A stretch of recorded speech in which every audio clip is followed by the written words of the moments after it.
Recipe হচ্ছে street food ছোলার চাট, যেটা আমি আপনাদের বাড়িতে বানিয়ে দেখাবো। যার জন্য আমি নিয়েছি কয়েকটি সিদ্ধ করা আলুগুলো টুকরো টুকরো করে কেটে নিয়েছি, আর নিয়েছি মটর এবং কাবলি ছোলা সিদ্ধ করে নেওয়া, এবং এগুলো আমি হাত দিয়ে ম্যাশড করে নিয়েছি। আর নিয়েছি টমেটো কেচাপ সামান্য জল নিয়ে মিশিয়ে নেওয়া, আর বিট লবণ, জিরে এবং লঙ্কা হালকা করে চাটুতে ভেজে নিয়ে গুঁড়ো করে নিয়েছি। আর নিয়েছি ঝুরি ভাজা, আর নিয়েছি পেঁয়াজ কুচি, শসা কুচি, টমেটো কুচি, দুটো পাতিলেবুর টুকরো, কাঁচা লঙ্কা কুচি এবং কিছুটা ধনেপাতা, আর টক জলের মধ্যে আমি সামান্য পরিমাণে বিট নুন ও জিরের গুঁড়ো, লঙ্কার গুঁড়ো মিশিয়ে নিয়েছি। এবারে চাট বানানো শুরু করছি। চাট বানানোর জন্য সিদ্ধ করা আলু খানিকটা পরিমাণ নিয়ে নিলাম, মটরগুলো নিচ্ছি,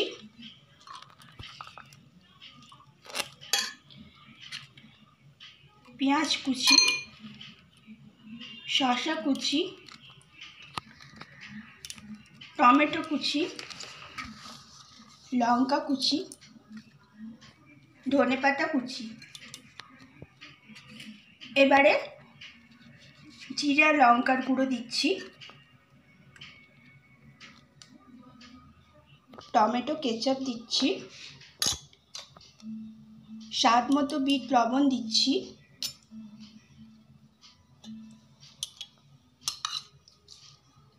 টক জল দিয়ে দিচ্ছি,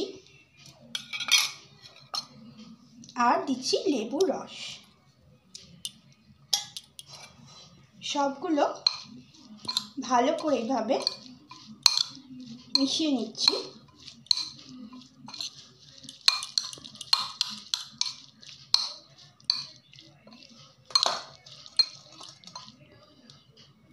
আরও সামান্য পরিমাণে একটু টমেটো কেচাপ এবং টক জল দিয়ে দিচ্ছি। আপনারা যেমন টক খাবেন সেরকমই দেবে আপনাদের অ্যাকর্ডিং। এবার একটা প্লেটের মধ্যে সার্ভ করার জন্য তুলে নিচ্ছি।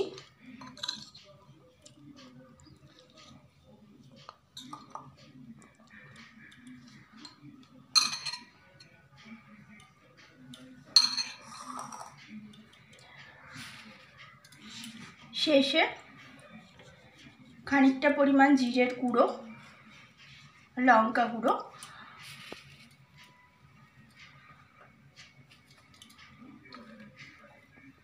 অল্প পরিমাণে পেঁয়াজ, অল্প পরিমাণে শসা, অল্প পরিমাণে টমেটো, অল্প পরিমাণে কাঁচা লঙ্কা, কিছুটা পরিমাণে ধনেপাতা, এবং সব শেষে ছড়িয়ে দিচ্ছি ঝুরি ভাজা। ব্যাস এইভাবেই একদম চাট রেডি। আপনারাও বাড়িতে অবশ্যই একবার ট্রাই করে দেখুন, নিশ্চয়ই আপনাদের ভালো লাগবে।